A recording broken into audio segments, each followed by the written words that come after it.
जब पृथ्वी पर अधर्म बढ़ जाता है, जब निर्दोषों की चीखें आकाश को चीरने लगती हैं, जब सत्ता पाप के हाथों में चली जाती है, तब स्वयं ईश्वर को अवतार लेना पड़ता है। यह कथा है उस दिव्य अवतार की जिसने बालपन में राक्षसों का अंत किया, युवावस्था में प्रेम और भक्ति का मार्ग दिखाया और युद्ध भूमि में मानवता को धर्म का सबसे महान ज्ञान दिया।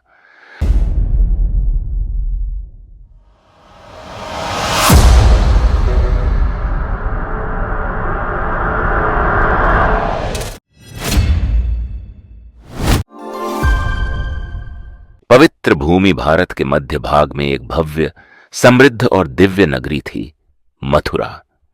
यमुना के तट पर बसी यह नगरी केवल व्यापार और वैभव के लिए प्रसिद्ध नहीं थी।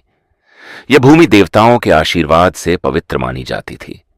हर सुबह मंदिरों में घंटियां बजती, वेदों का उच्चारण गूंजता, घाटों पर दीप जलते और लोग श्रद्धा से भगवान का स्मरण करते। लेकिन इस स्वर्णिम नगरी पर एक ऐसा अंधकार छाने वाला था जो पूरे आर्यावर्त को भय से भर देता। मथुरा का युवराज कंस शारीरिक रूप से अत्यंत बलशाली, रणभूमि में अपराजेय, गदा युद्ध में अद्वितीय, लेकिन उसके हृदय में धीरे धीरे जन्म ले रहा था अहंकार। उसे अपनी शक्ति पर इतना घमंड था कि वह स्वयं को देवताओं से भी बड़ा समझने लगा। उसकी सभा में लोग डर के कारण सिर झुकाते, सम्मान से नहीं। उसका क्रोध इतना भयंकर था कि उसके एक आदेश पर सैकड़ों सैनिक कांप उठते।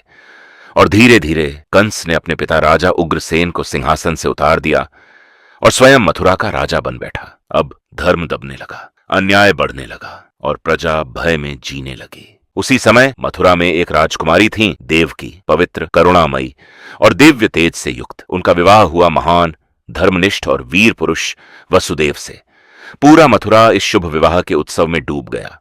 शंख बजे, मंगल गीत गाए गए, फूलों की वर्षा हुई और आश्चर्य की बात, स्वयं कंस अपनी प्रिय बहन देवकी का रथ हाँक रहा था। उसके चेहरे पर प्रेम था, स्नेह था, लेकिन नियति कुछ और लिख चुकी थी। अचानक काले बादल, बिजली, तेज हवा।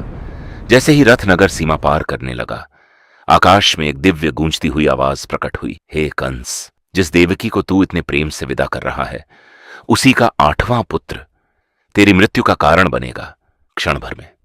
कंस का चेहरा बदल गया। उसकी आंखों में प्रेम नहीं, भय था, और भय ने उसी क्षण जन्म दिया क्रूरता को। उसने तलवार निकाली और देवकी के बाल पकड़कर उसे मारने के लिए तलवार उठाई। देवकी भय से कांप उठी। वसुदेव तुरंत आगे आए। राजन, अपनी बहन की हत्या मत करो, हम वचन देते हैं, देवकी से जन्म लेने वाली हर संतान तुम्हें सौंप देंगे। कंस रुका। उसने सोचा, फिर क्रूर हंसी हंसा। ठीक है, देवकी जीवित रहेगी, लेकिन तुम दोनों अब जीवन भर कारागार में रहोगे। लोहे की भारी जंजीरें, अंधेरी काल कोठरी, सीलन भरी दीवारें। राजमहल की राजकुमारी अब कारागार की कैदी बन चुकी थी। वसुदेव भी बेड़ियों में जकड़े थे, लेकिन उनके मन में विश्वास था, ईश्वर की इच्छा में कोई रहस्य अवश्य है। उधर कंस हर रात उसी भविष्यवाणी के भय में जीने लगा। उसे हर परछाई में अपनी मृत्यु दिखाई देती, हर आवाज में विनाश सुनाई देता, और भय ने उसे और अधिक निर्दयी बना दिया। समय बीता। देवकी ने अपने प्रथम पुत्र को जन्म दिया। कारागार में पहली बार एक मासूम रोने की आवाज गूंजी। देवकी की आंखों में आंसू थे, ममता के आंसू। लेकिन लोहे का द्वार खुला और भीतर आया कंस। उसकी आंखों में दया नहीं थी, सिर्फ पागलपन।